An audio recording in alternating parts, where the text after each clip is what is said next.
Hello students, आज हम लोग पढ़ेंगे इनैंसियोमर्स, डायस्ट्रियोआइसोमर्स, इनैंसियोट्रॉफिक हाइड्रोजन एंड डायस्ट्रियोट्रॉफिक हाइड्रोजन के बारे में। तो पहला सबसे पहले हम लोग लेते हैं इनैंसियोमर्स। इनैंसियोमर्स या इसको हम लोग कहते हैं इनैंसियोमर्स या इसको हम लोग इनैंसियोमॉर्फ्स भी कहते हैं। इनैंसियोमॉर्फ्स या इसको हम लोग और भी नाम से जानते हैं और इसको कहते हैं हम लोग ऑप्टिकल एंटीपोड्स। ऑप्टिकल एंटीपोड्स, ऑप्टिकल एंटीपोड्स भी कहते हैं, या इसको हम लोग ये एंटीमर्स भी कहते हैं।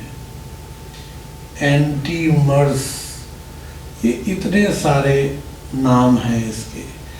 इनैंसियोमर्स, इनैंसियोमॉर्फ्स, ऑप्टिकल एंटीपोड्स एंड एंटीमर्स। तो ये होता क्या है, सबसे पहले कि हम लोग कह सकते हैं ऐसे दो स्टीरियोआइसोमर जो एक दूसरे का मिरर इमेज है लेकिन सुपर इम्पोजेबल नहीं है।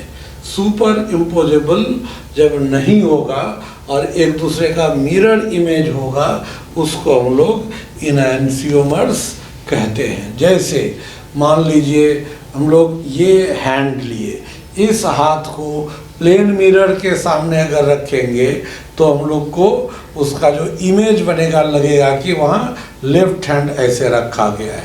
तो लेफ्ट हैंड ये राइट हैंड का मिरर इमेज है, लेकिन ये सुपर इम्पोजेबल नहीं है। हम बताए थे सुपर इम्पोजेबल मतलब आइडेंटिकल। तो आइडेंटिकल ये नहीं है। कैसे कि इस हाथ में जो ग्लव्स पहनेंगे वो ग्लव्स इस हाथ पे नहीं आएगा, दोनों के लिए अलग अलग है। तो ये राइट हैंड और लेफ्ट हैंड एक दूसरे का non super imposable mirror image हुआ, तो ये दोनों एक दूसरे का इनैंसियोमर हुआ। ठीक उसी तरह से राइट जो दाहिने पैर का जो जूता है उसका इमेज बाएं पैर का जूता होता है, लेकिन दोनों सेम नहीं है, तो वो दोनों एक दूसरे का इनैंसियोमर्स है। तो इनैंसियोमर्स का डेफिनेशन हो जाएगा क्या, द स्टीरियोआइसोमर्स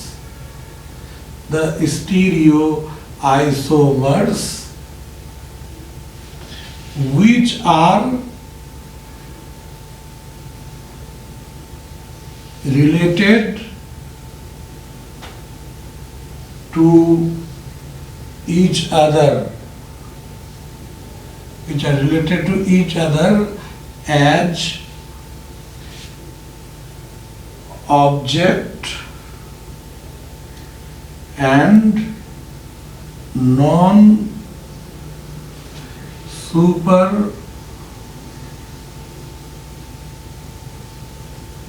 imposable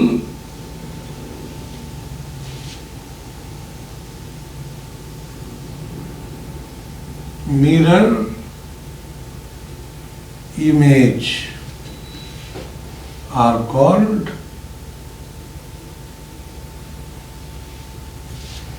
इनैंसियोमर्स।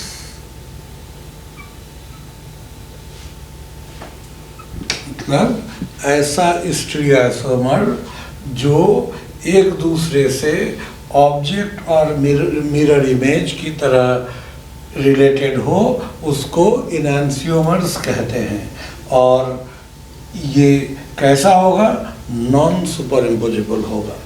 दूसरा, ये इनैंसियोमर्स होने के लिए एसिमेट्रिक कार्बन एटम का होना जरूरी नहीं है। ये एसिमेट्रिक कार्बन एटम वाले मॉलिक्यूल में भी हो सकता है और एसिमेट्रिक कार्बन एटम जिसमें नहीं है उसमें भी इनैंसियोमेरिज्म हो सकता है। लेकिन इसमें बस वही है, एक ही फिक्स्ड कंडीशन है, non superimposable mirror image of each other. तो इसमें क्या होता है, enantiomers always exist in pairs. यहाँ हम लोग लिख सकते हैं ये इनैंसियोमर्स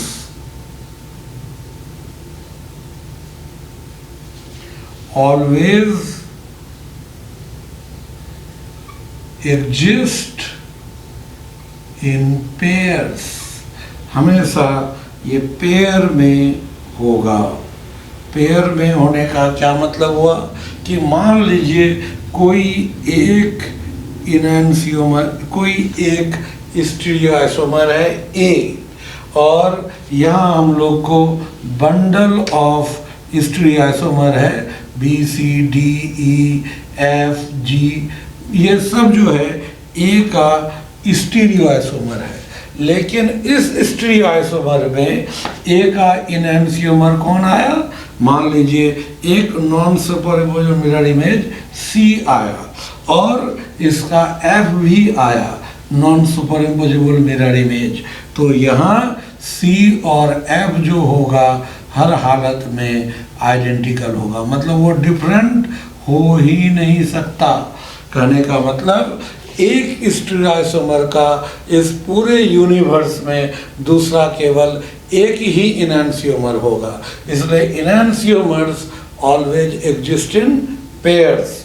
मतलब समझे कि अगर एक किसी एक स्टीरियोआइसोमर का, ये बंडल ऑफ स्टीरियोआइसोमर्स में से अगर एक से अधिक इनैंसियोमर होता है तो वो सब क्या हो जाएगा, वो आइडेंटिकल होगा आपस में। यानी इसका एक स्टीरियोआइसोमर का दूसरा केवल एक ही इनैंसियोमर हो सकता है और नहीं हो सकता, हमेशा पेयर में होगा। उसके बाद हम लोग नेक्स्ट पॉइंट ये ले सकते हैं कि ये जो पेयर में होता है इसमें हर इनैंसियोमर इंडिविजुअली ऑलवेज ऑप्टिकली एक्टिव होता है। उस पेयर में से हर कोई, हर इंडिविजुअल क्या हो जाएगा, every individual of an enantiomeric pair is separately optically active, वो कायरल होगा, ऑप्टिकली एक्टिव होगा। तो यहाँ लिख सकते हैं every individual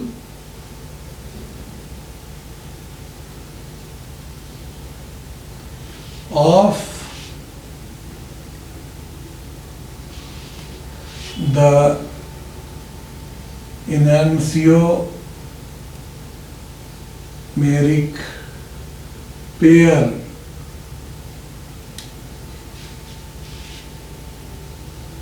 is optically active, optically active मतलब कायरल। हर जो एक पेयर का हर इंडिविजुअल जो होगा वो कायरल होगा। दूसरा, ये जो होगा पेयर में एक इनैंसियोमर यानी एक फॉर्म, एक स्टीरियोआइसोमर जो होगा वो अगर डेक्स्ट्रोरोटेटरी होगा तो दूसरा जो होगा वो लिवोरोटेटरी होगा। तो one of the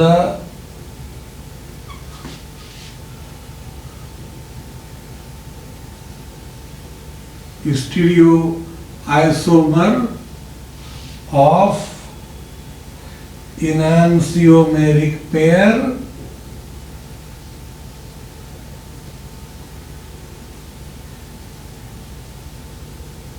is dextrorotatory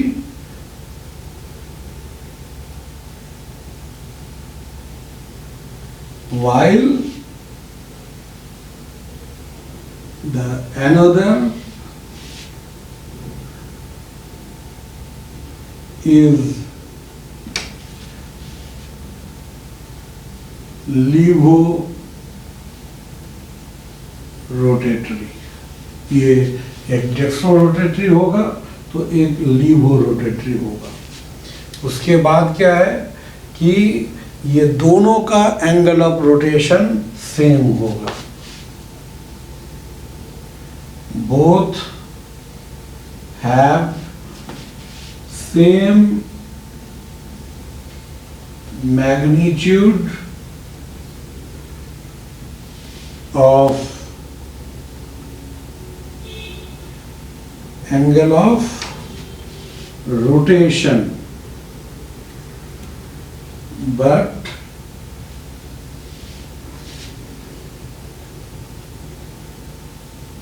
opposite in direction. Angle of rotation दोनों का सेम, लेकिन डायरेक्शन अपोजिट, यानी एक इनएंसिमेरिक पेयर में से अगर ए और बी ये दोनों एक दूसरे का इनएंसियोमर है तो इसका अगर एंगल +5 डिग्री होगा तो इसका एंगल -5 डिग्री होगा। दोनों का एंगल बिल्कुल बराबर होगा। ये चेंज, ये मैग्नीट्यूड सेम, केवल डायरेक्शन में अपोजिट। प्लस का मतलब क्लॉकवाइज में, ये माइनस का मतलब एंटी क्लॉकवाइज में। अब हम लोग इनएंसियोमर्स को पहचानेंगे कैसे? इनएंसियोमर्स को पहचानने का तरीका क्या है कि हम लोग पहचानेंगे किस तरह से?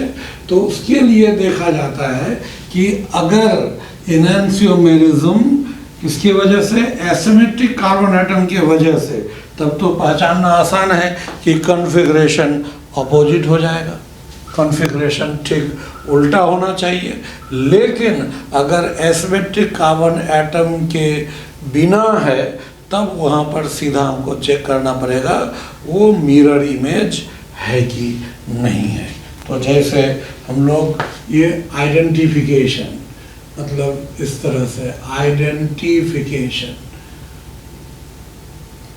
ये कैसे हम लोग पहचानेंगे?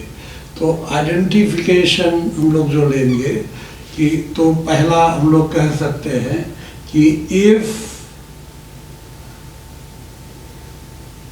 It is due to asymmetric carbon atom or atoms, the configuration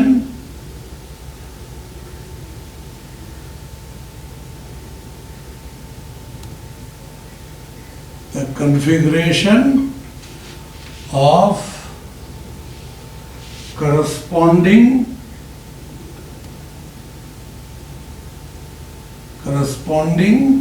asymmetric carbon atoms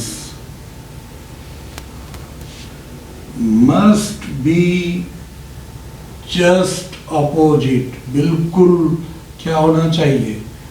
opposite होना चाहिए, जस्ट अपोजिट होना चाहिए, ये उल्टा होना चाहिए, तब वो इनएंसियोमर्स होगा। जैसे अगर हम लोग यहाँ पर लेते हैं इस जगह, यहाँ COOH और यहाँ पर हम लोग H और यहाँ पर OH और इधर हम लोग ले लिए CH3 और यहाँ पर इस जगह हम लोग अगर ले सकते हैं तो इसका मिरर इमेज यहाँ पर अगर हम लोग लें, या ऐसे पहले तो कॉन्फ़िगरेशन से रिलेटेड है तो कॉन्फ़िगरेशन ही देखते हैं कि अगर हम लोग यहाँ COOH अगर ऐसे हम लोग ले लें और यहाँ पर हम लोग OH रखें और इधर CH3 रखें और यहाँ पर H रखें, तो ये दोनों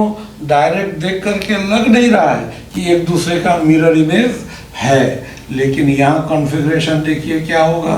ये 1 नंबर, ये 2, 3, ये 4, हमने क्या बताया था? 4 अगर हॉरिजॉन्टल पे हो तो 1 से 2 होते हुए 3 की तरफ अगर ड्रॉ करेंगे, अगर एंटी क्लॉकवाइज है, 4 को हाइड करके एंटी क्लॉकवाइज है तो इसका कॉन्फ़िगरेशन R हो जाएगा। और यहाँ पर ये 1, 2, 3, यहाँ पर इस जगह अगर हम लोग लेते हैं, ये यहाँ पर अगर हम लोग यहाँ अगर लेते हैं इस जगह पे इसका कॉन्फ़िगरेशन यहाँ 4 तो नीचे है, तो 4 यहाँ पर अगर नीचे है तो अब 4 को इग्नोर करके 1 2 3 ये भी हो जाएगा R। तो ये कॉन्फ़िगरेशन यहाँ पर सेम हो गया, ये इनैंसियोमर नहीं होगा। तो ये यहाँ पर क्या हो जाएगा, नॉट इनैंसियोमर्स। ये इनैंसियोमर्स यहाँ पर इस तरह से नहीं ये होगा। इस जगह अगर ये इनैंसियोमर यहाँ पर नहीं हुआ ये, बट ये क्या हो जाएगा, आइडेंटिकल। मतलब यहाँ करस्पॉन्डिंग का कॉन्फ़िगरेशन जस्ट क्या होना चाहिए, अपोजिट होना चाहिए। हम लोग एक दूसरा यहाँ लेते हैं, दूसरा कंडीशन हम लोग एक उसी तरह से अब हम लोग लेते हैं क्या, जैसे ये बिल्कुल वही मॉलिक्यूल, यहाँ पर COOH और ये CH3, यहाँ पर H और OH यहाँ लिए, और दूसरा नंबर में यहाँ पर हम लोग लिए ये COOH, और यहाँ पर हम लोग क्या करते हैं कि इस जगह पे यहाँ पे हम लोग ले लेते हैं CH3 और यहाँ पर OH और इधर H। अब क्या होगा, तो यहाँ क्या हो गया, तो इसका कॉन्फ़िगरेशन तो हम निकाले हैं पहले ही, और इसका क्या होगा, तो ये 1, ये 2 और ये 3 और ये हो जाएगा 4। तो 4 तो इग्नोर कर देंगे, तो 1 2 3 अगर क्लॉकवाइज होता है तो S होगा। तो यहाँ देखिए करस्पॉन्डिंग कॉन्फ़िगरेशन जस्ट अपोजिट हुआ। अपोजिट होने का मतलब ये दोनों इनैंसियोमर हो गया। तो इसलिए देखिए अगर पूछा जाए इनैंसियोमर्स, तो एक तो तरीका है कि वह मिरर इमेज जैसा लग रहा है कि नहीं।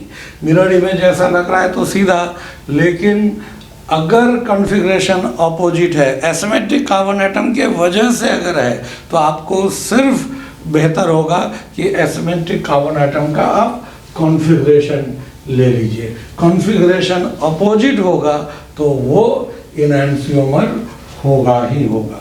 अब जैसे एक देखिए यहाँ पर इस जगह हम लोग लिए COOH, यहाँ पर HOH और यहाँ पर OH और H, और ये COOH, यहाँ पर हम लोग लिए COOH, और दूसरा यहाँ पर वैसे ही हम लोग लेते हैं COOH, यहाँ पर COOH, फिर इधर हम लोग लिए HOH और यहाँ पर H और OH।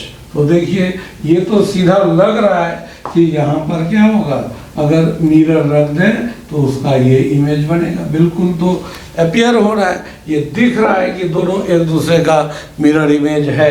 इसको उठाकर इसके ऊपर रखेंगे तो पहला में प्रतीत भी हो रहा है कि वो नॉन सुपर इम्पोजिबल है, लेकिन कॉन्फ़िगरेशन देखिए एसिमेट्रिक कार्बन एटम होगा तो कॉन्फ़िगरेशन जरूर देखिए, ये 1 2 नीचे हो जाएगा 3 और इधर 4, तो 1 2 3 ये हो जाएगा 4 हॉरिजॉन्टल पे, 1 2 3 एंटी क्लॉकवाइज होगा तो R, और यहाँ अगर लीजिएगा तो अब क्या हो जाएगा इस तरह से, इसका अब अगर निकालिए 1 2 3 4 तो क्या हो जाएगा 1 2 3, तो ये क्लॉकवाइज हो गया, 4 हॉरिजॉन्टल पे तो ये S, ये RS, और यहाँ वैसे ही S और यहाँ पे R हो जाएगा। तो देखिए इस जगह R का S का R, ये भी तो लग रहा है कि जस्ट अपोजिट है, लेकिन ये यहाँ पर क्या हो जाएगा प्लेन ऑफ सिमेट्री, और बताए थे प्लेन ऑफ सिमेट्री होता है तो उसका वो तो अकायरल होता है, तो इनैंसियोमर्स तो ऑलवेज कायरल होता है, ऑप्टिकली एक्टिव होता है, तो फिर ये तो इनएक्टिव हुआ, ये और ये भी इनएक्टिव, ये भी इनएक्टिव। और हमने क्या बताया था कि दो ऑप्टिकली इनएक्टिव कंपाउंड एक दूसरे का ऑप्टिकल आइसोमर हो ही नहीं सकता, और इनैंसियोमर्स ऑप्टिकल आइसोमर है। तो इसको हम लोग कैसे लिखेंगे, यहाँ से कॉन्फ़िगरेशन तो 2R3S या क्या हो जाएगा 2S3R, क्योंकि नंबरिंग तो दोनों साइड से कर सकते हैं। तो यहाँ पर भी वैसे नीचे से नंबरिंग करेंगे तो 2R 3S, और ऊपर से करेंगे तो 2S 3R। तो देखिए ये दोनों बराबर नहीं हो जाएगा, तो ये यहाँ पर ये दोनों बराबर हो गया, इसलिए ये दोनों कैसा हो जाएगा, ये आइडेंटिकल। इसीलिए ये अगर एसिमेट्रिक कार्बन एटम है तो आप सीधा ये पता कर लीजिए, बस कॉन्फ़िगरेशन निकाल लीजिए। कॉन्फ़िगरेशन करस्पॉन्डिंग कार्बन एटम का अगर ऑपोजिट होगा तो वो इनैनियोमर्स होगा। अब हम लोग दूसरा आइडेंटिफिकेशन में, कि दूसरा अगर हम लोग लेते हैं कि जिसमें एसिमेट्रिक कार्बन एटम नहीं है, तो बस वो मिरर इमेज चेक करना होता है। तो इस तरह से if it is in the compounds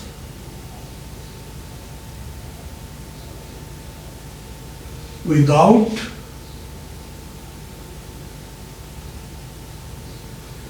asymmetric carbon atom,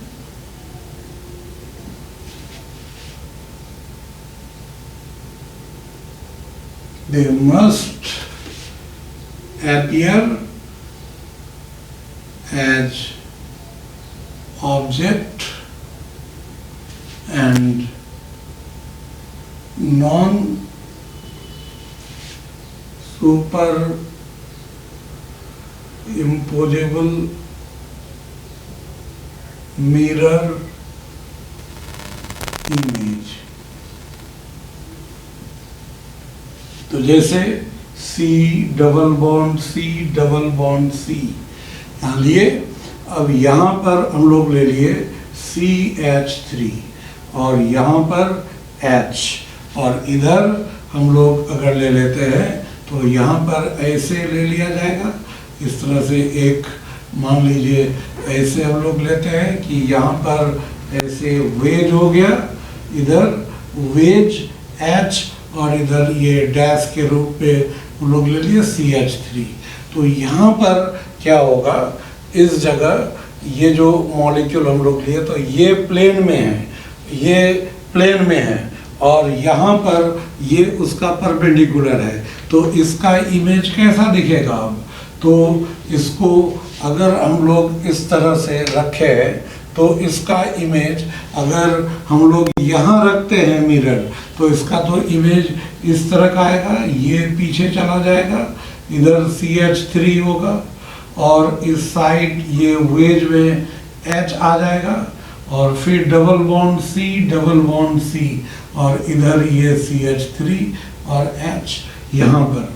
अगर हम इसके पैरेलल रखें तो कैसा हो जाएगा, इसके पैरेलल अगर हम ऐसे रखें तो ये नीचे चला जाएगा और ये ऊपर। अगर हम यहाँ पर ऐसे रखते हैं तो इस तरह से ये आएगा, और अगर इसके यहाँ पर पैरेलल रखा जाए तो यहाँ ये हो जाएगा, इस जगह ये लिख सकते हैं प्लेस्ड पैरेलल टू बोर्ड। तो यहाँ पर कैसा हो जाएगा, फिर ये तो प्लेन में है, इसको ऐसे रखे हैं तो यहाँ C, इधर ऐसे CH3, ये H वो तो प्लेन में ही आएगा, और यहाँ पर C डबल बॉन्ड C, और अब क्या हो जाएगा, यहाँ पर इधर ऐसे चला जाएगा, H चला जाएगा पीछे, और यहाँ पर इस जगह क्या होना चाहिए, CH3 आ जाएगा ऊपर, इस तरह से CH3 ऊपर। तो ये दोनों एक दूसरे का यहाँ पर अगर ऐसे रखते हैं तो देखिए उन्हें बताया था ना कि ऐसे अगर ले रहे हैं, खींच रहे हैं, तो यहाँ जो आएगा तो ये हमारा राइट हैंड साइड प्लेन के ऊपर है, तो वहाँ पर से राइट हैंड साइड पीछे चला जाएगा। तो ये जो ऊपर है वो नीचे, जो नीचे है वो ऊपर आ जाएगा। तो इस तरह से इसका इमेज आएगा। तो ये दोनों जो होगा ये कैसा होना चाहिए, आइडेंटिकल होगा। तो ये जो हो जाएगा किसके वजह से, विदाउट एसिमेट्रिक कार्बन एटम। एक और हम लोग एग्जाम्पल लेते हैं विदाउट एसिमेट्रिक कार्बन एटम का।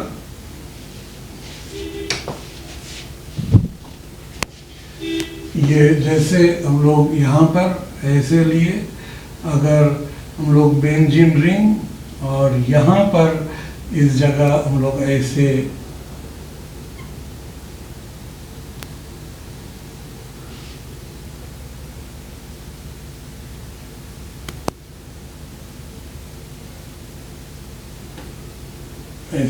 यहाँ पर ले लेते हैं,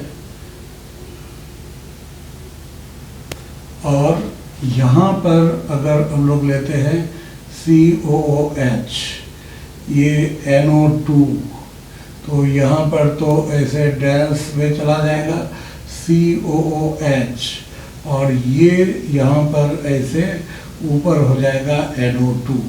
तो इसका इमेज किस तरह का होगा, इसका इमेज जो बढ़ेगा तो ये हो जाएगा इस तरह से, ऐसे हम लोग लेंगे यहाँ पर इस तरह से ये हो जाएगा, ये प्लेन के ऊपर और यहाँ पे, और इसमें ये प्लेन के ऊपर ये होगा, और यहाँ पर इस जगह ये हो जाएगा प्लेन पर।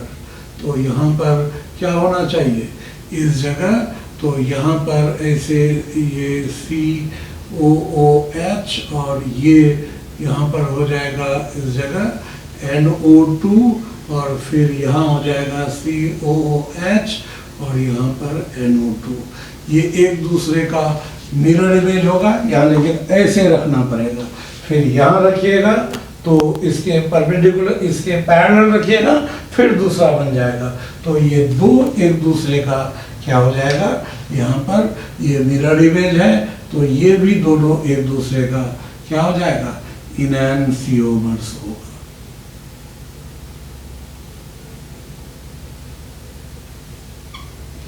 ये इनैनसियोमर्स, इस तरह से ये इनैनसियोमर्स को पहचानने का तरीका हुआ।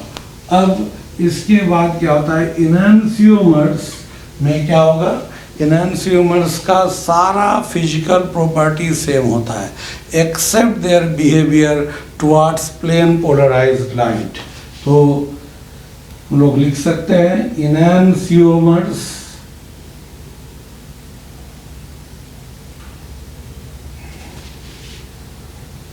have exactly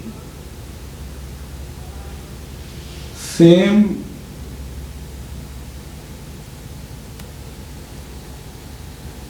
physical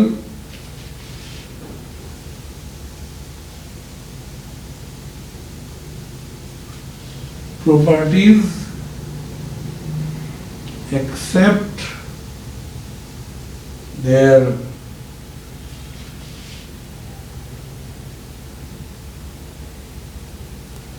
behavior towards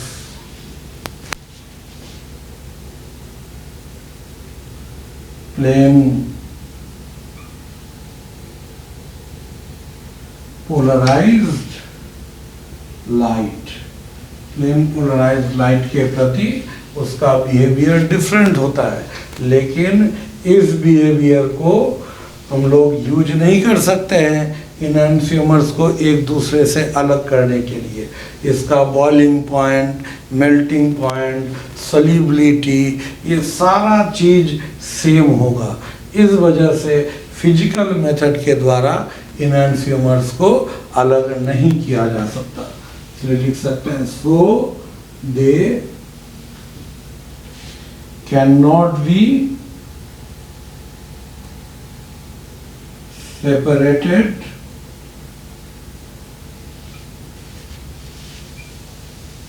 by physical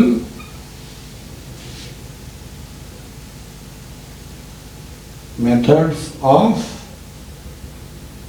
separation। Physical methods of separation, इसका एक और पॉइंट है इनैंसियोमर्स का कि इनैंसियोमर्स का बायोलॉजिकल प्रॉपर्टीज भी डिफरेंट होता है। और अगर हम केमिकल प्रॉपर्टीज की बात करें इनैंसियोमर्स के लिए तो क्या हो जाएगा, हम लोग नेक्स्ट ये लिख सकते हैं कि दे हैव या they are equivalent, they are equivalent towards non-chiral या achiral reagents, achiral reagents,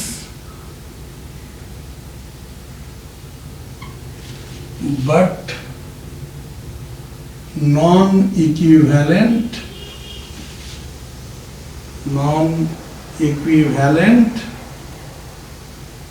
towards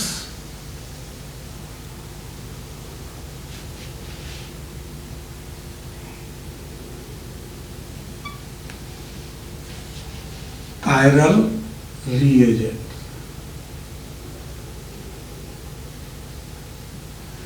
है ना, ये जो इक्विवेलेंट, ये केमिकल प्रॉपर्टीज की बात कर रहा है, तो केमिकली एकायरल रिएजेंट के प्रति वो इक्विवेलेंट होता है। मतलब दोनों इनैंसियोमर को किसी ऑप्टिकली इनएक्टिव रिएजेंट से रिएक्शन कराएंगे, दोनों का रेट सेम होगा, सेम रिएक्शन देगा, मैकेनिज्म सेम, रेट सेम।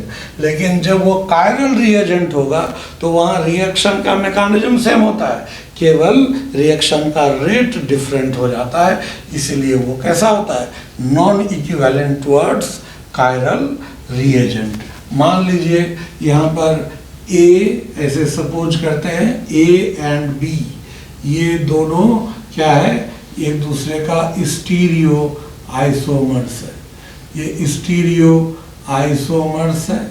और यहाँ पर एक जो होगा, हम लोग सी को लिए, ये एक कायरल रिएजेंट, ये सी कायरल रिएजेंट, और हम लोग डी को लिए क्या, एकायरल रिएजेंट, ये एकायरल रिएजेंट डी को हम लोग लिए। अब यहाँ ए को रिएक्शन करा रहे हैं किसके साथ, यहाँ पर डी के साथ, तो यहाँ प्रोडक्ट मान लीजिए P1 बना, ये कुछ भी इस जगह ऐसे प्रोडक्ट कुछ भी बना, लेकिन यहाँ रेट R1 है और इस ए का रिएक्शन सी से कराया गया, तो यहाँ भी प्रोडक्ट बना और यहाँ पर रेट मान लेते हैं इस जगह R2 है। और दूसरा यहाँ पर B, मतलब दूसरा स्टीरियो आइसोमर, इसको भी उसी कायरल रिएजेंट, एकायरल रिएजेंट डी से रिएक्शन कराए, यहाँ पर भी प्रोडक्ट बना और ये रेट R1 डैश है, और उसी को यहाँ C से रिएक्शन कराया, या R2 डैश, यहाँ भी प्रोडक्ट बना। तो अगर if R1 is equal to R1 dash, देखिए ये D तो एकायरल रिएजेंट, एकायरल के साथ रेट सेम हो गया, एंड ये जो होगा R2 is not equal to R2 dash. अगर ऐसा है तो क्या हो जाएगा, A and B are enantiomers.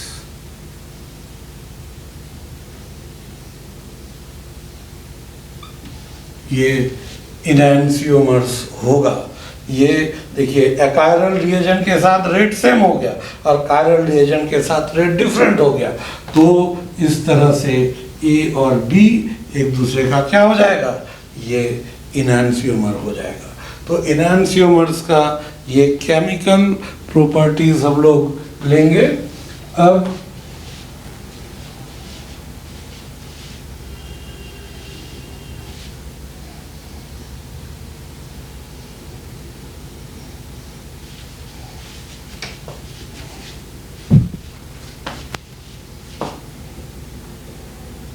ये इनैंसियोमर्स यानी कि they have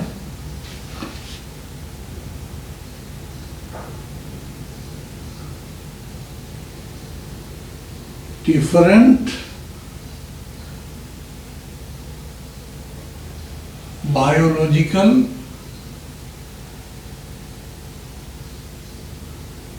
properties also.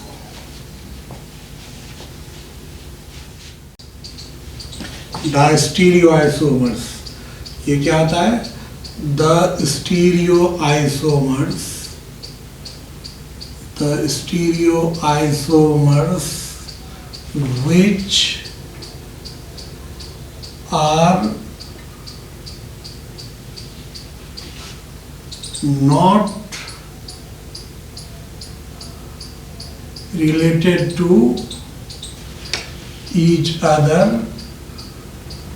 which are not related to each other,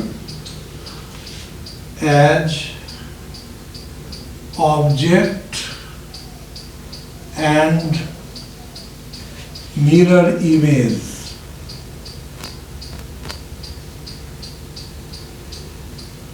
and are non-superimposable,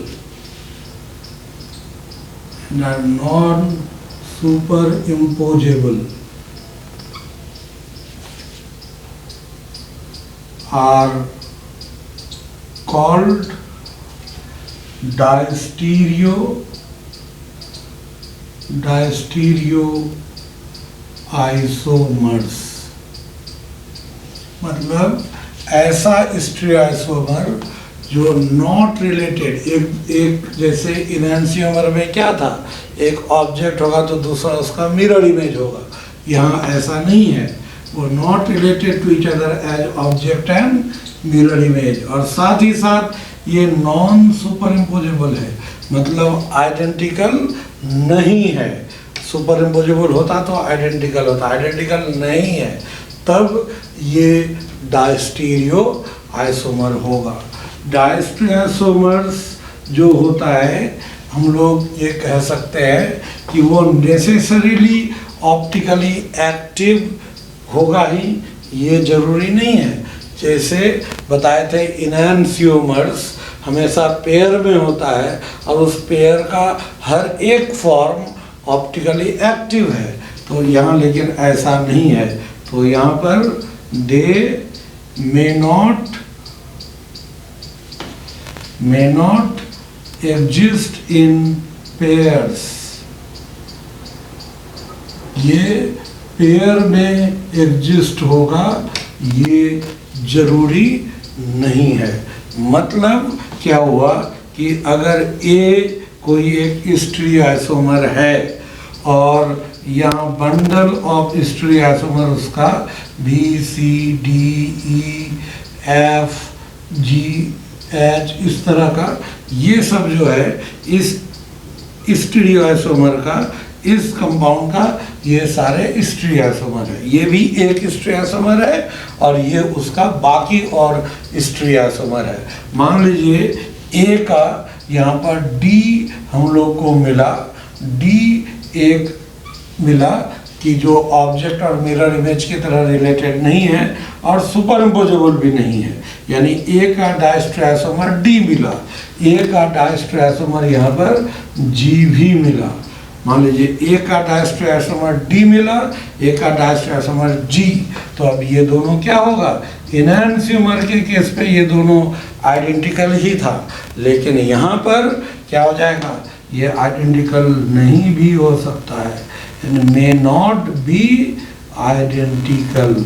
इसका मतलब यहाँ पर तो एक स्टीरियोसोमर का दूसरा दो, मतलब एक या एक से अधिक डायस्टीरियोसोमर हो सकता है, लेकिन एनांसियोमर्स में क्या था, एक स्टीरियोसोमर का पूरे ब्रह्मांड में सिर्फ एक ही एनांसियोमर होगा। यहाँ डायस्टीरियोसोमर्स कई हो सकते हैं, इसलिए वो पेयर में होगा, ये जरूरी नहीं है। फिर हम लोग यहाँ पर अब ये कह सकते हैं कि डायस्टीरियोसोमर्स ये कायरल हो भी सकता है, नहीं भी, दे may be chiral, they may be chiral or achiral, ये कायरल भी हो सकता है और क्या हो सकता है, एकायरल भी हो सकता है, यानी ऑप्टिकली एक्टिव भी हो सकता है और इनएक्टिव भी हो सकता है। जैसे हम लोग यहाँ लिए CH3CH और यहाँ पर हम लोग इधर लिए CH3 और H, ये क्या हो जाएगा, सिस 2 ब्यूटीन पहले हम लोग पढ़े हुए हैं, और या C डबल बॉन्ड C, यहाँ पर CH3H और इधर H और CH3, this is what, this is trans 2 butene. तो ट्रांस 2 ब्यूटीन ये दोनों एक दूसरे का मिरर इमेज है क्या, कहीं से भी मिरर रख दीजिए ऐसा इमेज बनेगा नहीं, और ये सुपर इम्पोजेबल भी नहीं है। तो ये दोनों ना तो मिरर इमेज है ना सुपर इम्पोजेबल है, तो कंडीशन तो फॉलो किया, ये डायस्टीरियो आइसोमर्स है। तो हम लोग तो पहले पढ़े हैं वो ज्योमेट्रिकल आइसोमर है, इसका मतलब ज्योमेट्रिकल आइसोमर्स जो है वो डायस्ट्री आइसोमर्स भी है। तो हम लोग कहते हैं ऐसा कि all the geometrical isomers are diastry isomers, but all the diastry isomers are not geometrical isomers।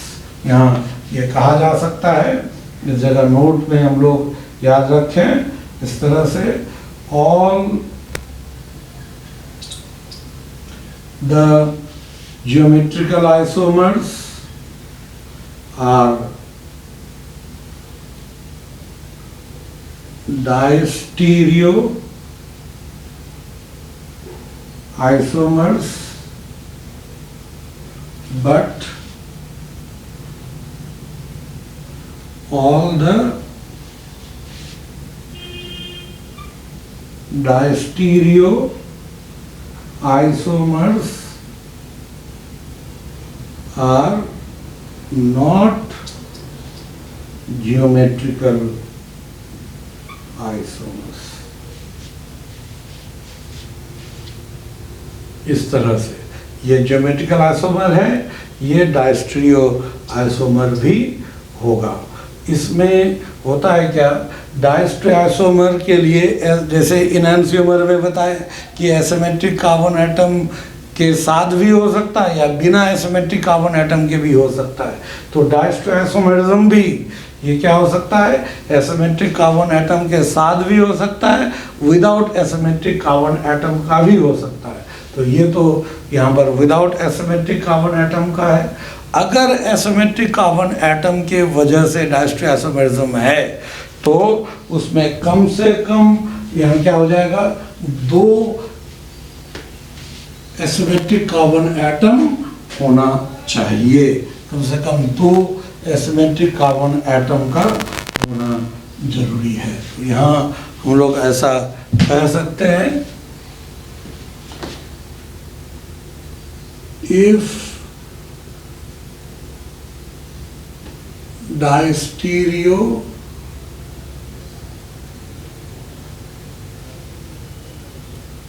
isomerism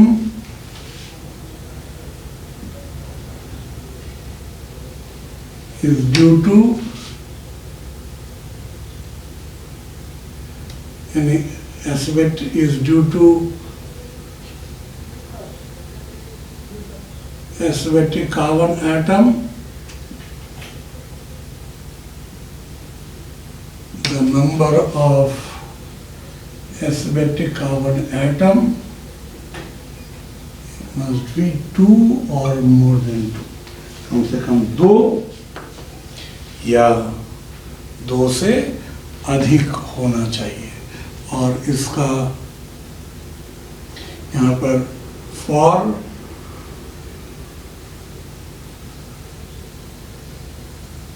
diastereo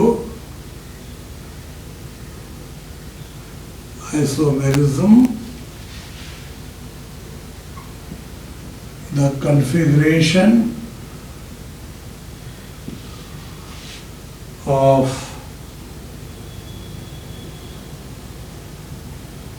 corresponding asymmetric carbon atoms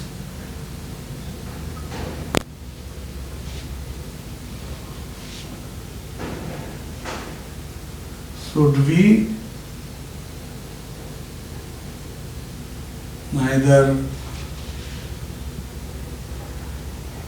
exactly same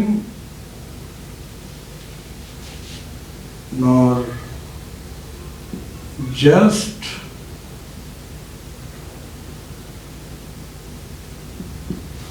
opposite, ना तो एग्जैक्टली सेम होगा ना ऑपोजिट, और एसिमेट्रिक कार्बन एटम कम से कम 2 या उससे ज़्यादा होगा।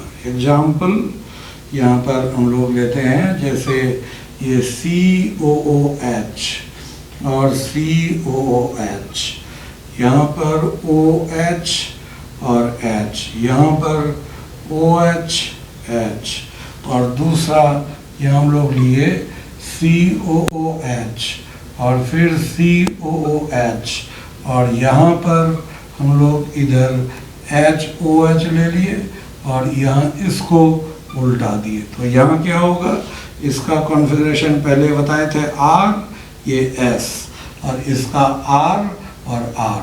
तो देखिए एक का सेम रह गया, एक का ऑपोजिट हो गया, ना तो एग्जैक्टली सेम है ना ही जस्ट ऑपोजिट है। तो ये दोनों एक दूसरे का क्या हो जाएगा, ये डायस्टीरियो आइसोमर्स हो जाएगा।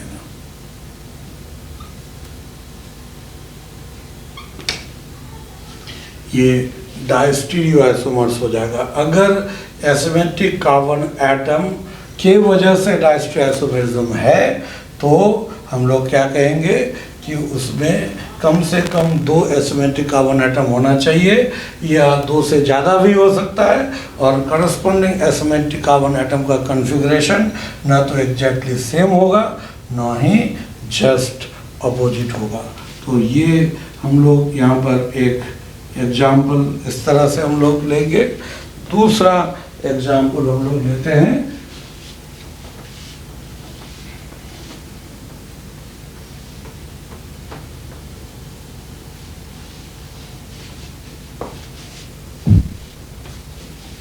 ऐसे ही सेकंड अगर हम लोग यहाँ पर लें, इस जगह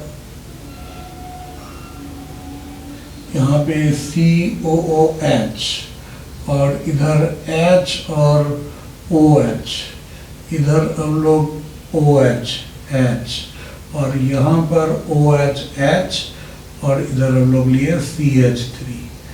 तो और यहाँ पर हम लोग इस तरह से अगर लेते हैं, यहाँ पे इस जगह लिए COOH, इस जगह यहाँ पर OH H, यहाँ पे H और OH, और इस जगह H और OH और CH3। तो देखिए यहाँ पर पहला का कॉन्फ़िगरेशन सेम, दूसरा का अपोजिट, तीसरा का भी अपोजिट। तो कॉन्फ़िगरेशन चाहे कुछ भी हो, यहाँ पर एक का सेम हो रहा है, 2 का अपोजिट है, ना तो एग्जैक्टली सेम हुआ ना एग्जैक्टली अपोजिट। तो ये दोनों भी एक दूसरे का क्या कहलाएगा, ये डायस्टीरियो आइसोमर्स। और हमने क्या बताया, डायस्टीरियो आइसोमर्स यहाँ जो हुआ, ये यहाँ पर दोनों ऑप्टिकली एक्टिव होगा, लेकिन इस जगह पर देखिए यहाँ पर ये तो प्लेनो सिमेट्री आ गया, तो ये इनएक्टिव है, और यहाँ पर इस जगह प्लेनो सिमेट्री नहीं है, ये एक्टिव हो गया। तो ये इनएक्टिव एक्टिव, तो इनएक्टिव भी एक्टिव भी, वहाँ दोनों एक्टिव। इसके पहले वाला जो ज्योमेट्रिकल आइसोमर्स था वहाँ दोनों इनएक्टिव था। तो ये डायस्टीरियो आइसोमर्स का एग्जाम्पल हुआ। ये डायस्टीरियो आइसोमर्स के बारे में कुछ है, पूरा उसका कैरेक्टर को यहाँ दिया गया है। ये डायस्टीरियो आइसोमर्स में भी कायरल, यानी ऑप्टिकली एक्टिव भी हो सकता है, में भी अकायरल, इनएक्टिव भी हो सकता है।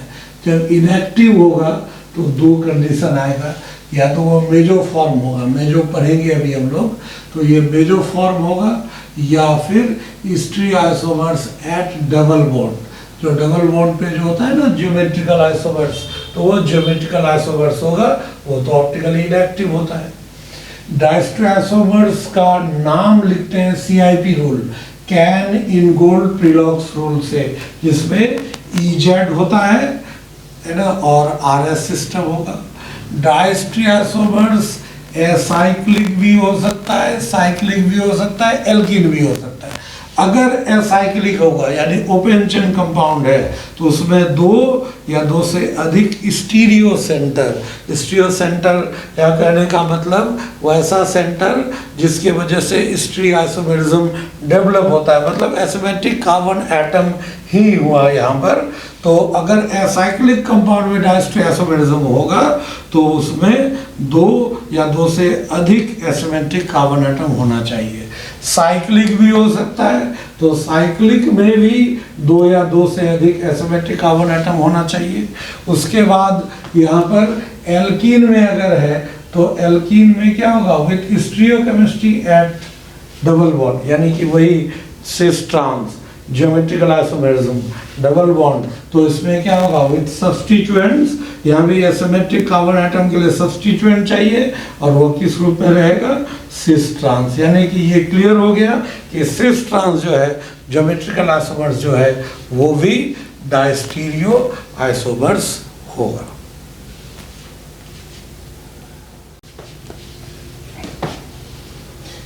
अब ये प्रॉपर्टीज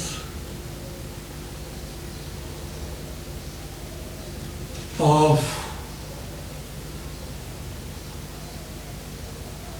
diastereoisomers डायस्टेरियोसोमर तो दो आइसोमर के बीच का रिलेशन हो गया, तो उन दोनों का तो यहाँ पर क्या हो जाएगा, सबसे पहला डायस्टेरियोसोमर्स एक तो हम बताए थे, दे may be chiral or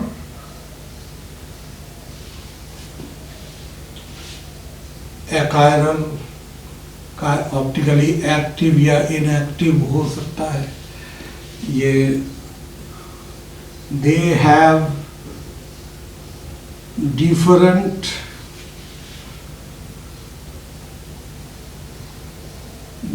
different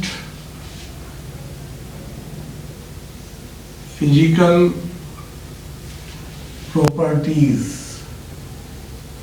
different physical properties, so they can be separated by physical method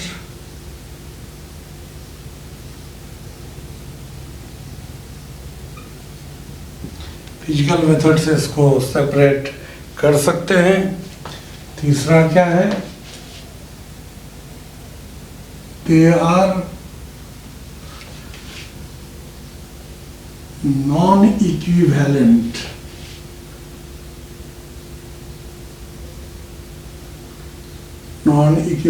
towards both chiral and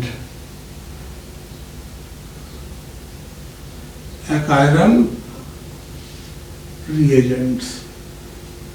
in fact क्या होता है कि chiral और achiral के साथ क्या होता है, रिएक्शन जो होगा, रिएक्शन का मैकेनिज्म सेम है स्टीरियोआइसोमर्स का, लेकिन रेट डिफरेंट है, चाहे वो कायरल रिएजेंट हो या कायरल, दोनों के साथ ही रेट डिफरेंट होता है।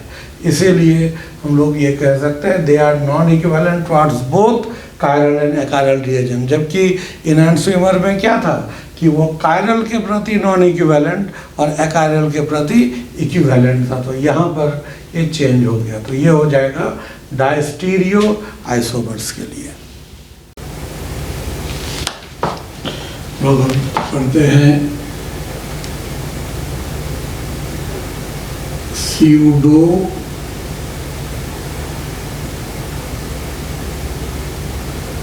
Asymmetric carbon atom.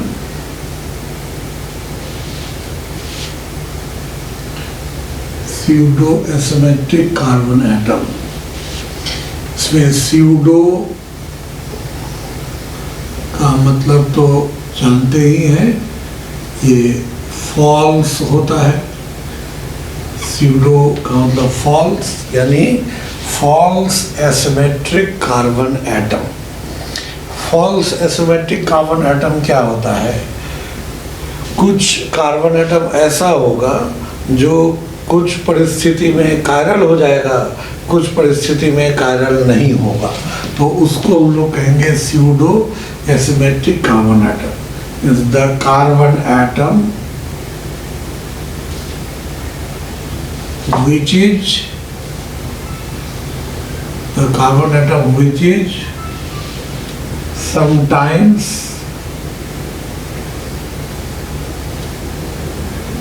chiral and sometimes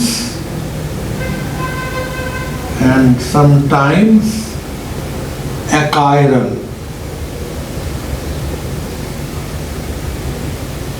Is called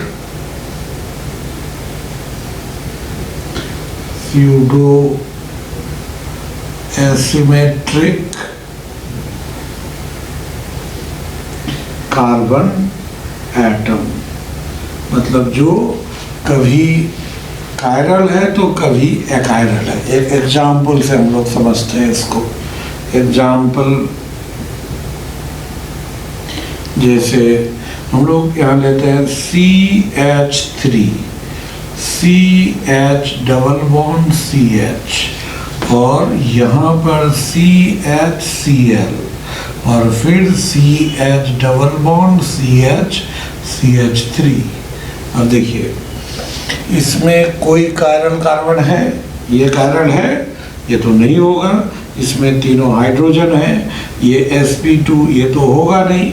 ये sp3 है और ये sp3 है, तो sp3 यहाँ 3 है, ये तो होगा नहीं, ये होगा नहीं। यहाँ पर HCl दोनों डिफरेंट ग्रुप है। ये जो ऐसे हम लोग लिख सकते हैं इसको कि ऐसे H, तो ये H और Cl ये दोनों डिफरेंट है, लेकिन इधर का दोनों क्या है? सेम है। तो ये तो यहाँ दिख रहा है कि ये कायरल नहीं है। लेकिन अब देखिए यहाँ पर क्या होगा?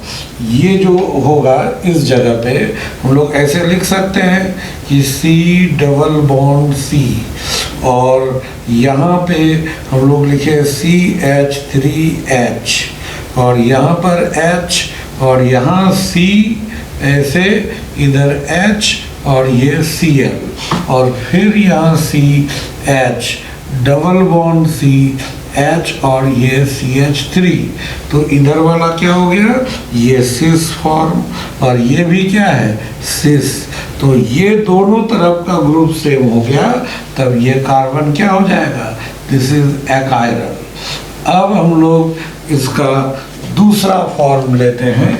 तो दूसरा फॉर्म में इस तरह से लिए CH3, C, इधर H डबल बॉन्ड CH, यहाँ पर C, इधर H, और इधर हम Cl, और इधर C, और इधर H डबल बॉन्ड C, इधर H, और यहाँ CH3। क्या हो जाएगा? ये तो सिस हो गया। ये वाला सिस फॉर्म, दोनों हाइड्रोजन सेम साइड है या दोनों हाइड्रोजन अपोजिट? ये कौन सा हो गया? ये ट्रांस फॉर्म हो गया। तो ये ट्रांस और सिस, तो ये दोनों ग्रुप को हम लोग यहाँ पर डिफरेंट ग्रुप मानेंगे। दोनों तरफ का कॉन्फ़िगरेशन डिफरेंट है, तो ये डिफरेंट मानेंगे। तो ऐसी कंडीशन में ये कार्बन क्या हो जाएगा? This carbon is chiral. तो अब देखिए इस मॉलिक्यूल में यहाँ पर क्या हो गया? ये जो मॉलिक्यूल है यहाँ पर एकायरल, और वही कार्बन उस जगह क्या हो जाएगा? कायरल। इसलिए इसको कहेंगे हम लोग, इसको pseudo asymmetric carbon atom. Pseudo asymmetric carbon atom इस कार्बन को कहा जाएगा। वैसे ही ये दोनों फिर क्या हो जाएगा? ट्रांस में होगा, तो फिर दोनों को सेम मानेंगे, फिर वो एकायरल। तो ये यहाँ पर दो कंडीशन में एकायरल एक कंडीशन में कायरल, तो वो क्या हो जाएगा, इसको स्यूडो एसिमेट्रिक कार्बन एटम। ठीक उसी तरह से दूसरा हम लोग यहाँ पर लेते हैं, मान लीजिए दूसरा एग्जाम्पल, यहाँ पे CH3 और CHCl, फिर यहाँ C, इधर हम लोग लेते हैं H और यहाँ पर Cl या OH कुछ भी, और फिर यहाँ पर CHCl और CH3।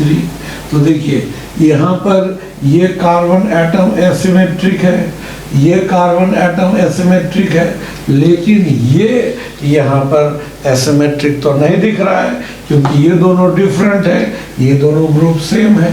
तो अब अगर ये एसिमेट्रिक है तो इसका कॉन्फ़िगरेशन क्या होगा, इसका कॉन्फ़िगरेशन तो कुछ आएगा R या S में से। तो अगर दोनों तरफ का कॉन्फ़िगरेशन सेम हो जाए, R R हो जाए या दोनों तरफ S S हो जाए, तब तो फिर ये कायरल नहीं होगा, यहाँ पर ये कार्बन कायरल नहीं होगा। लेकिन अगर एक तरफ R एक तरफ S हो जाए तब फिर वो क्या हो जाएगा, तो ये इधर R इधर S या इधर S इधर R डिफरेंट कॉन्फ़िगरेशन हो जाएगा, उस कंडीशन में ये कार्बन कायरल हो जाएगा। इसीलिए इस कार्बन को यहाँ क्या कहेंगे हम लोग, इसको कहेंगे स्यूडो एसिमेट्रिक कार्बन एटम। तो ये हुआ स्यूडो एसिमेट्रिक कार्बन एटम। अब हम लोग एक और टाइप है, इसको हम लोग पढ़ेंगे, वो क्या होता है, प्रोकायरल कार्बन एटम। प्रोकायरल कार्बन इसको कहेंगे।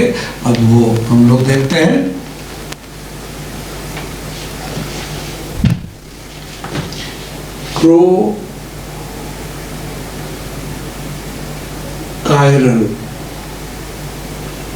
प्रोकायरल कार्बन एटम।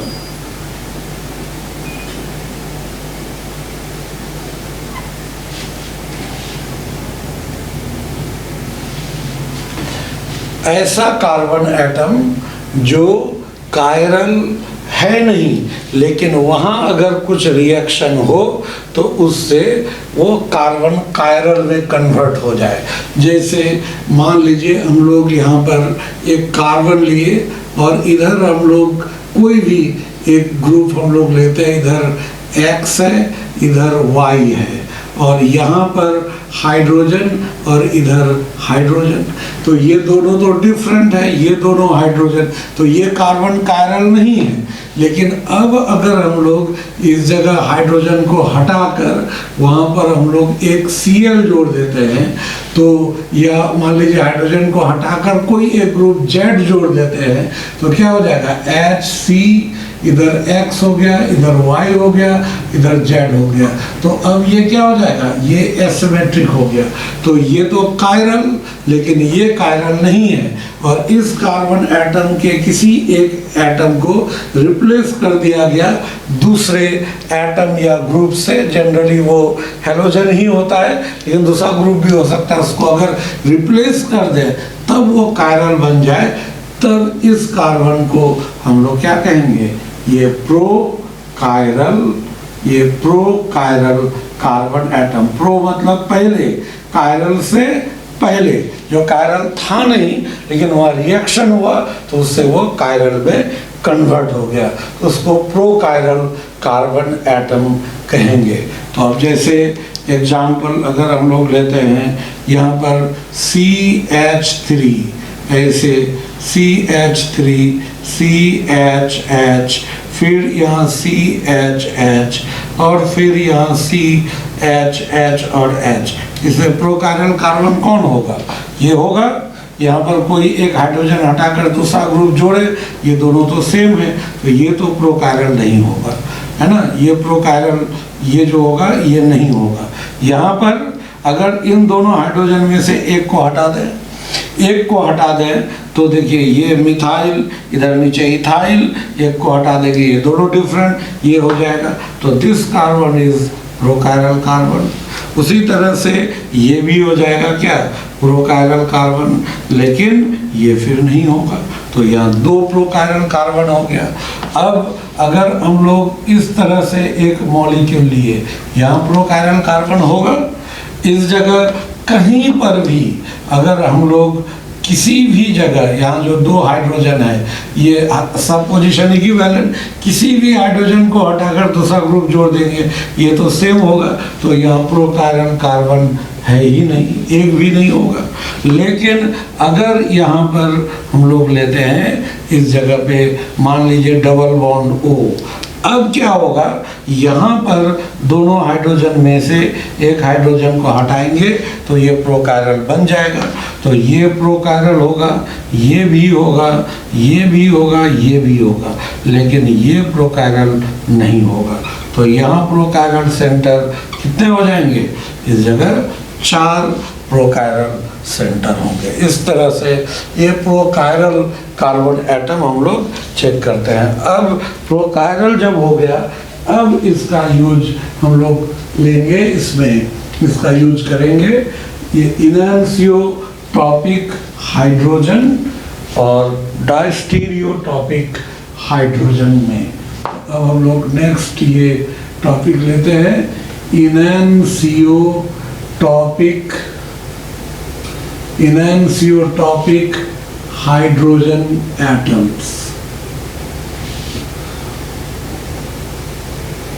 मतलब वैसे 2 हाइड्रोजन किसी मॉलिक्यूल का जिसको बारी बारी से रिप्लेस करें तो इनैनिसोमेरिक पेयर बनता है।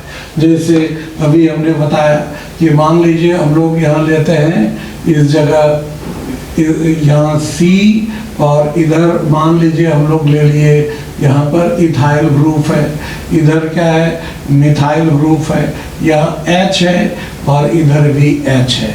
तो ये तो प्रोकायरल कार्बन है। तो इनैनिसोटॉपिक हाइड्रोजन एटम हमेशा प्रोकायरल कार्बन पे ही होगा, वो कहीं और होगा नहीं, प्रोकायरल कार्बन। अब देखिए इस हाइड्रोजन को, ये दोनों इक्वल है, लेकिन इसको 1 मानते हैं, इसको 2 मानते हैं। तो अब यहाँ पर अगर हम लोग इस जगह 1 को हटाते हैं, यहाँ पर से अगर हम लोग ये जो लेंगे 1 को अगर हटाए, है ना, H1 को माइनस करें और वहाँ पर एक क्लोरीन जोड़े, तो क्या हो जाएगा, यहाँ पे ये Et और इधर यहाँ पर कार्बन हो गया और यहाँ पर Cl और इधर H और यहाँ क्या हो जाएगा Me। और फिर अगर हम लोग यहाँ से H2 हटाते हैं और वहाँ Cl जोड़ते हैं तो यहाँ क्या हो जाएगा Et और यहाँ पे C, यहाँ पे Me और इधर Cl और यहाँ पर H। तो क्या होगा, ये जो दिए तो ये दोनों देखिएगा, दोनों का कॉन्फ़िगरेशन अपोजिट होगा। ये दोनों क्या बना, इनैनिसोमेरिक पेयर बन गया। ये इनैनिसोमेरिक पेयर का फॉर्मेशन हुआ। तो इनैनिसोमेरिक पेयर जब बनेगा तो ये दोनों हाइड्रोजन को यहाँ पर क्या कहेंगे, ये दोनों जिसके बारी बारी से हटने से हमें इनैनिसोमेरिक पेयर बना, इन दोनों हाइड्रोजन को हम लोग क्या कहेंगे, इनैनिसोटॉपिक हाइड्रोजन एटम्स। तो इनैनिसोटॉपिक हाइड्रोजन एटम क्या कहें, किसे कहेंगे, the hydrogen atoms of any molecule present at A carbon atom, the replacement of which one by any atom or group produces enantiomeric pair are known as enantiotopic hydrogen atoms. किसी molecule का वो 2 hydrogen atom जो एक ही carbon पे मौजूद है और जिसको बारी बारी से किसी दूसरे एटम या ग्रुप के द्वारा रिप्लेस करने पर वो इनैनिसोमेरिक पेयर प्रोवाइड करे, वैसे हाइड्रोजन को इनैनिसोटॉपिक हाइड्रोजन एटम्स कहते हैं।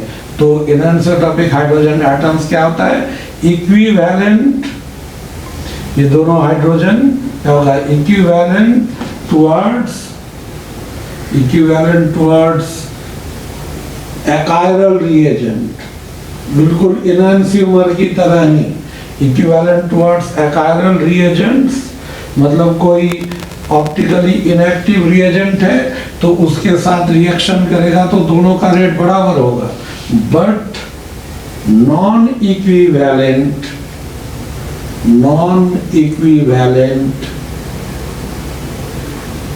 टुवर्ड्स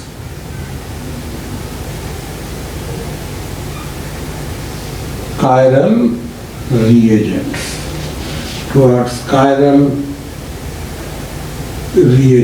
ये हो गया इनएंसियोटॉपिक हाइड्रोजन एटम के लिए। अब उसी तरह से होगा डायस्ट्रियोटॉपिक हाइड्रोजन एटम्स। इनएंसियोटॉपिक के तरह ही यहाँ भी होता है कि जैसे वहाँ था कि एक प्रोकायरल कार्बन पे 2 हाइड्रोजन था, उसको बारी बारी से हटाए तो 2 जो प्रोडक्ट बना एक दूसरे का इनएंसियोमर हुआ। यहाँ जो होगा वो एक दूसरे का डायस्ट्री आइसोमर होगा। जैसे हम लोग मान लीजिए ऐसे लेते हैं, यहाँ पर Me और इधर हम लोग ऐसे लिए, यहाँ पर H और इधर हो जाएगा Cl, और यहाँ पर एक कार्बन और इधर H और यहाँ H और यहाँ पर Me, तो H1 और ये H2, तो ये क्या हो जाएगा, ये तो प्रोकायरल कार्बन है। अब हम लोग क्या करते हैं, इस जगह से हम लोग ये हाइड्रोजन 1 को हटा दिए, उस जगह पे क्लोरीन ले लिए, तो क्लोरीन लिए तो क्या बना, इधर Me हो गया और इधर HCl, ये तो एज इट इज रहेगा, इसमें कोई चेंज नहीं, और यहाँ पर H और इधर वाला H हटाए, यहाँ Cl, ये CH3 हो गया, CH3 या Me लिख रहे हैं तो Me हो जाएगा। और यहाँ पर अगर हम लोग फिर उसी तरह से यहाँ H2 को हटाए और एक Cl लिए, तब क्या होगा कि यहाँ पर हम लोग इस तरह से यहाँ पर Me और नीचे भी Me और इधर क्या हो जाएगा Cl H और इधर भी H और Cl। तो इसका यहाँ पर ये दोनों अब क्या हो गया, यहाँ पर ये 1 2 3 4, तो 1 2 3 क्लॉकवाइज में R, लेकिन H जो है 4 नंबर हॉरिजॉन्टल पे है तो ये S होगा, तो इसका भी निकालिएगा वैसे ही S होगा, और इसका S और ये हो जाएगा R। तो देखिए यहाँ कॉन्फ़िगरेशन ना तो एग्जैक्टली सेम है और ना ही जस्ट अपोजिट, तो ये दोनों एक दूसरे का क्या हो जाएगा, ये डायस्टीरियो आइसोमर्स हो जाएगा, ये डायस्टीरियो आइसोमर्स हो गया। तो इसीलिए अब ये दोनों हाइड्रोजन को हम लोग एक दूसरे का क्या कहेंगे, इसको कहेंगे हम लोग diastereotopic hydrogen, diastereotopic hydrogen atoms कहेंगे। ये डायस्टीरियोटॉपिक हाइड्रोजन एटम्स जो होता है, ये diastereotopic hydrogen atoms are non-equivalent towards both chiral and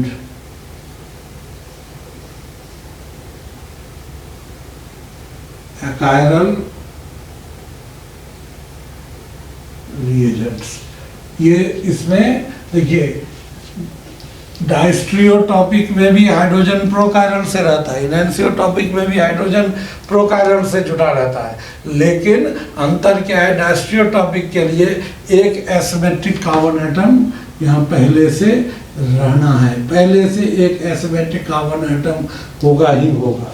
तो जैसे अगर हम लोग यहाँ लिए ये डबल बॉन्ड, तो यहाँ पर ये डायस्ट्रियोटॉपिक हाइड्रोजन एटम, डायस्ट्रियोटॉपिक ये हाइड्रोजन यहाँ नहीं होगा, लेकिन अगर हम लोग यहाँ पर इस जगह अगर पहले से इस यहाँ तो डायस्ट्रियासोमर, अब अगर यहाँ पहले से इधर HCl है तो अब हम लोग यहाँ पर ये डायस्ट्रियोटॉपिक हो जाएगा, ये हो जाएगा, और यहाँ पर इस जगह ये भी हो जाएगा, यहाँ से भी डायस्ट्रियासोमर्स बनेंगे, तो यहाँ सभी डायस्ट्रियोटॉपिक यहाँ हो जाएगा।